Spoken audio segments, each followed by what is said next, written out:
Hello, I'm DerTebbers, and this is your simulator game review of Recovery Search and Rescue Simulation by Excalibur Publishing.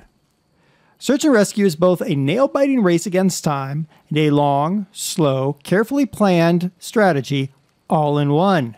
The goal is to save a life without putting the team in undue danger. How well does Recovery Search and Rescue Simulation mimic this often intense but carefully orchestrated dance?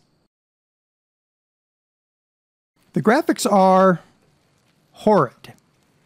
Not only can you see lines on the ground that denote the texture cells for the game, but the vegetation is flat. You turn, the vegetation rotates with you.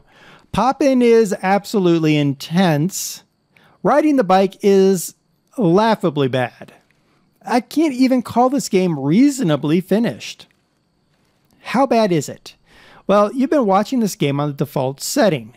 Now, let's jump to a Unity landscape I created in about 30 minutes with just the default Unity assets. No extra grass, no extra trees. What's more, you can perform the impossible by bunny hopping your bike up a vertical cliff. You would think the developers would have at least prevented that much. Performance is worse than bad. With the settings cranked all the way up, the game stutters and hiccups so badly that even with my machine, it was unplayable. The default is about all you can do before the game gags and dies on its own poor grass graphics. Audio performance is miserable too. The game is nearly silent. I realize forests are quiet, but they're not that quiet. Even riding the bike is just about silent. I mountain bike, and I can tell you right here, right now, those bikes make a lot of noise. You have chain slip, you have the sound of the tires on the ground, you have the sound of the person breathing because that makes a lot of noise as well. There's all kinds of noise in real life, and there's none in the game. To say that the gameplay is bad just doesn't cut it. As a former search and rescue team leader, the gameplay ticked me off.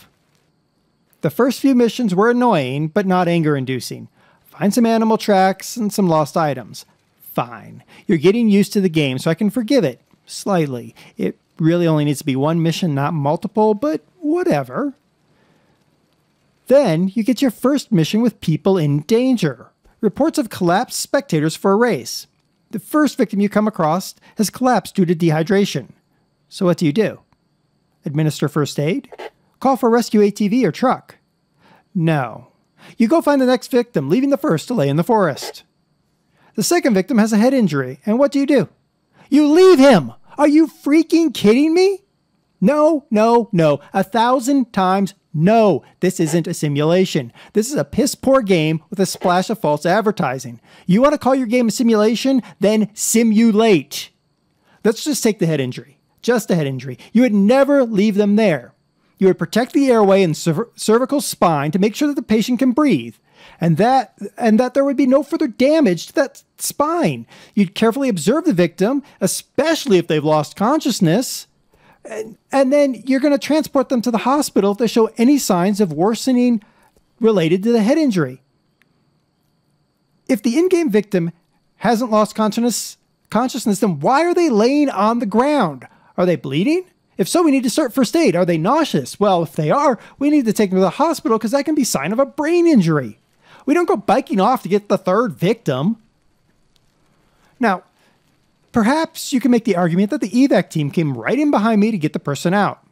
Fine, but you would still never leave the victim until you hand them off to the evac team with a full briefing of what you found and what actions you performed. The complete and utter lack of responsibility this game shows is staggering. In addition, your park ranger is terribly out of shape. I don't know what kind of donuts they've been eating. They are completely unfit for their duties. Maybe it's different in your country, but here in the United States, our park rangers are physically fit. I see them hiking the backcountry in 103 degrees Fahrenheit, that's about 39 degrees Celsius, and they're just hiking out in the backcountry, making sure everybody's okay. I have a cousin that is a park ranger, and one more that was a smoke jumper. And if you don't know what a smoke jumper is, I think her definition of it, she said that they were the crazies who jumped into the back country where there were no roads to put out fires without any sort of support. They just carried everything in and carried everything out, or jumped out of planes. She was certified to do that too. Now, you might not be as fit as a soldier, but they're going to be more than fit enough to ride a bike farther than the sad sack in this game. Though, to be fair, the sad sack in this game has infinite energy if you ride your bike backwards. Just saying, if you figure out how to ride it backwards for an extended period of time, you'd never run out of energy. And I know some of you are going to say, Dare, this is a game. And that's true, but there's a difference between a good game and a crap game trying to pass it off as something that it's not.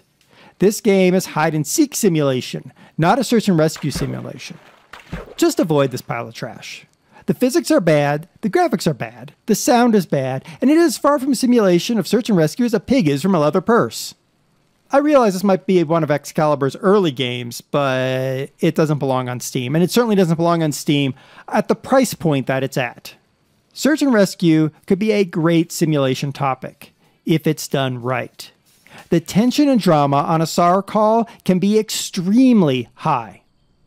You are racing to potentially save a life.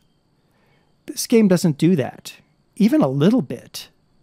I'm DerTebbers. This was your simulator game review of Recovery Search and Rescue Simulation. Until next time, always remember, if you're in the backcountry, carry a first aid kit, water, a compass, and a map.